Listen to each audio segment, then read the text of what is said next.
Olá, Devi, tudo bem contigo? Seja muito bem-vindo a mais uma aula do nosso curso de React aqui no YouTube. Se ainda não me conhece, o meu nome é Lucas e na aula de hoje a gente vai finalmente carregar as nossas tarefas a partir da nossa API.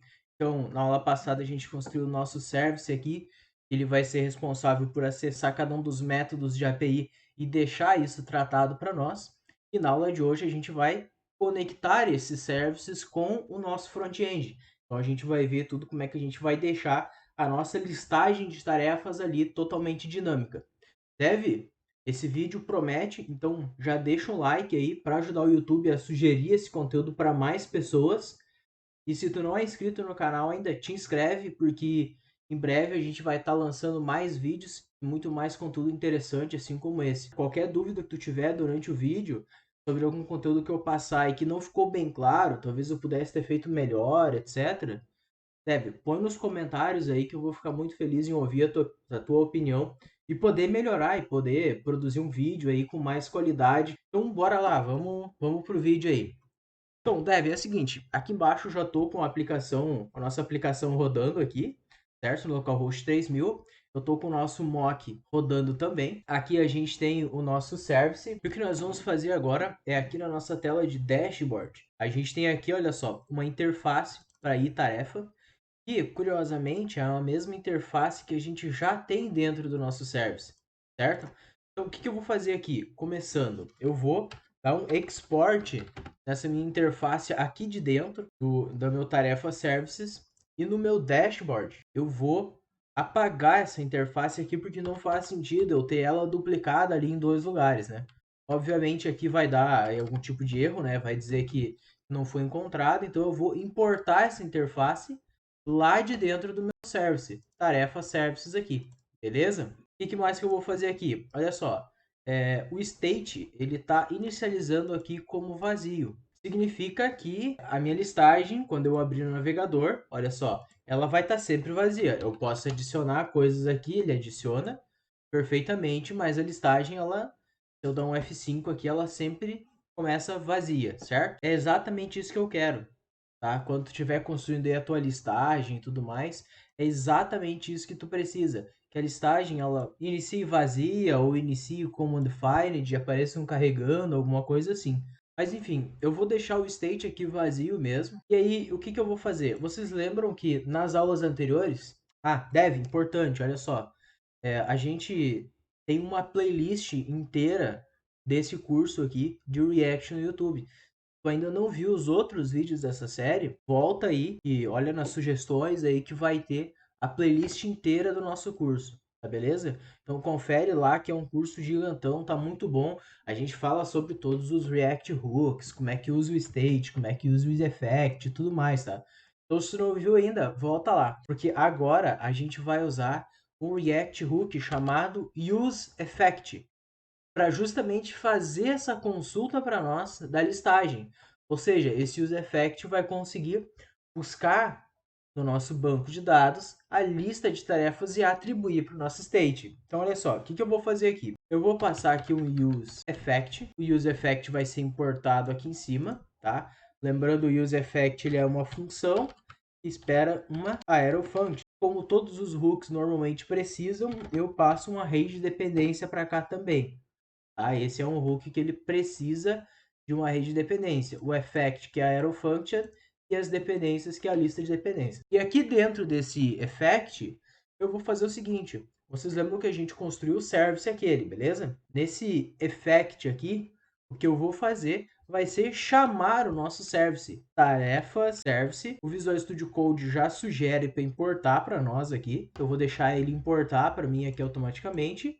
E agora, olha só, tarefa service ponto get all, ou seja, eu vou buscar todos os registros no banco de dados, ou melhor, no JSON Server. E esse get all, se a gente olhar bem, olha só, ele retorna uma promise, né? Uma promessa que pode ser uma lista de tarefas ou pode ser uma exceção de API. Então, o que eu vou fazer aqui? Tem duas formas possíveis de eu tratar essa promise.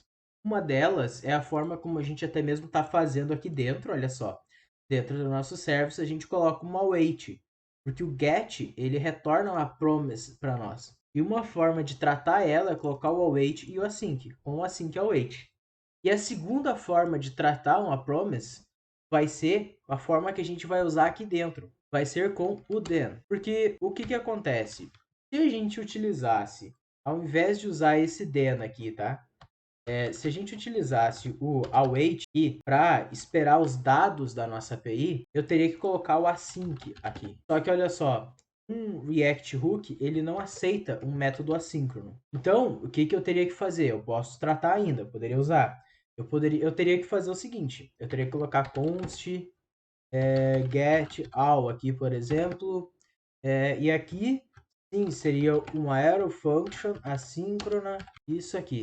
Aí sim, aí eu posso chamar o get all aqui embaixo. Dessa forma, funcionaria. E aí eu posso colocar aqui uma desestruturação e tal e pegar os dados, né? Posso fazer o seguinte, ó. Eu posso colocar const aqui, chamar de result, por exemplo, e pegar os dados que ele traz. Então vai ser aqui, ó, e tarefa e API exception. Só que fazendo desse jeito fica um pouquinho mais ruim de tratar. Eu não gosto de tratar desse jeito as coisas. Eu gosto de fazer com o then, porque olha só, com o then, vou dar o Ctrl X aqui, eu vou apagar tudo isso. Com o then, eu simplesmente faço isso.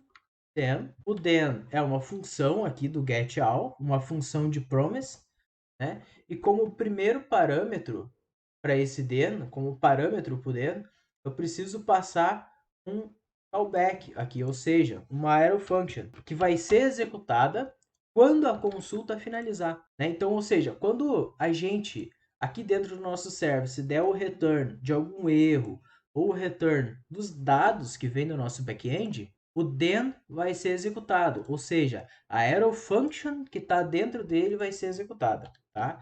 E aí, essa arrow function, ela pode receber aqui uma opção que é o result. O que é o result? Result vai ser API exception ou lista de tarefas. Olha só que interessante. Aqui dentro a gente já tem os nossos dados. Então eu acho que aqui a gente consegue economizar aí umas linhas de código e tal.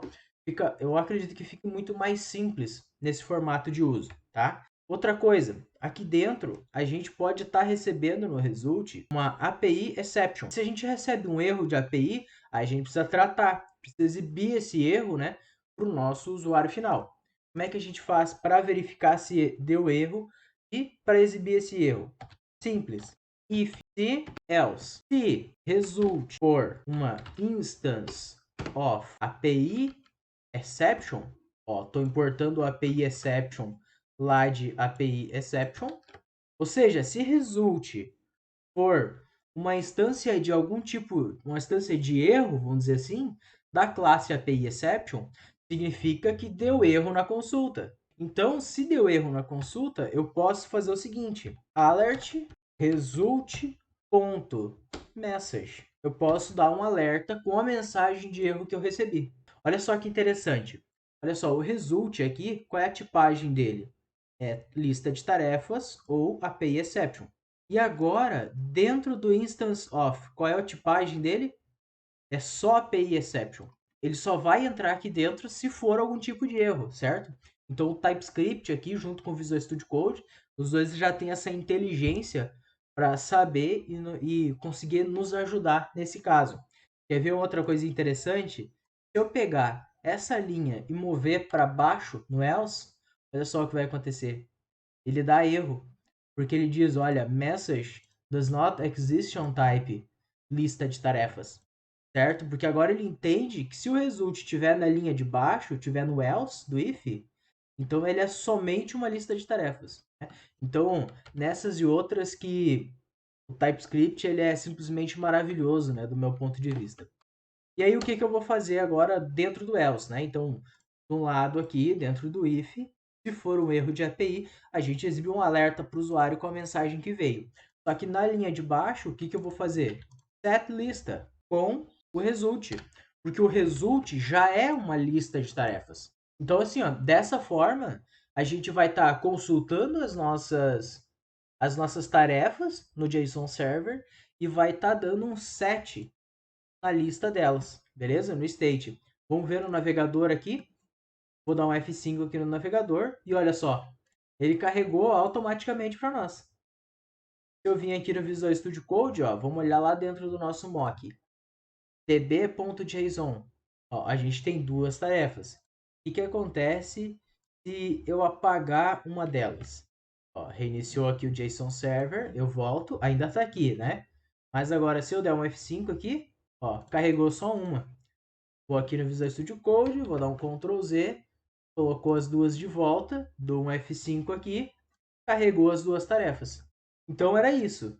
Isso aqui é um jeito muito simples, né, da gente poder consultar o nosso JSON Server ali através do nosso service, tá? Então, vamos dar uma resumida aqui em tudo que a gente fez até agora, tá? Vamos lá, nas aulas anteriores a gente construiu aqui a nossa telinha com uma lista de tarefas, que a gente vai adicionando tarefas conforme a gente tecla Enter aqui na nossa input, né? Ele vai carregando ali a lista de tarefas. A gente colocou checkbox, que altera states e tudo mais, né? E aí nas últimas aulas a gente também criou um service, né? E esse service ele vai se comunicar com uma API, né? Uma API de tarefas. Então vamos imaginar que a gente tem um back-end para essa nossa aplicação de lista de tarefas, né? Então esse nosso service ele se comunica com essa API, com esse banco de dados.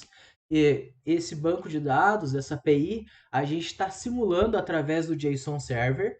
Deve, se tu caiu aqui de paraquedas, tu volta umas aulas aí no nosso curso que eu expliquei tudo certinho como é que faz para configurar o JSON Server para fazer ele rodar com essa lista de tarefas, tá beleza? Mas vamos lá, a gente configurou então o nosso service para se comunicar com a API e a gente faz o nosso service aqui dentro do TypeScript trabalhar todo perfeitamente tipado.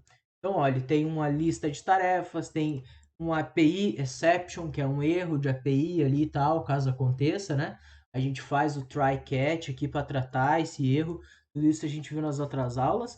Então, foi tudo isso que a gente fez aqui. E hoje a gente foi aqui na nossa dashboard e utilizou o useEffect para buscar esses dados do JSON Server e o resultado dessa consulta a gente verifica se não foi erro, se foi a gente mostra um alerta, senão a gente dá um set lista. Então, a gente joga esses dados que vieram do back-end para a nossa lista, que é o nosso state. E aí, aqui embaixo, né, tudo vai ser renderizado conforme a gente está trazendo do banco de dados. Nas próximas aulas a gente continua para fazer todo o CRUD completo, tá? Mas assim, ó, se ficou qualquer dúvida ou qualquer sugestão aí de coisas que eu posso melhorar nos meus vídeos, pega e coloca nos comentários ali que eu vou ficar muito contente em poder te responder ou poder anotar para melhorar, beleza? Dá um like nesse vídeo aí se tu gostou do conteúdo até aqui, se isso te ajudou de alguma forma aí, e se inscreve no canal, porque dessa forma a nossa comunidade aqui consegue crescer muito mais e eu me empolgo muito mais em criar mais conteúdo como esse, beleza? Então, Leve, a gente se vê na próxima aula aí, beleza? Até mais!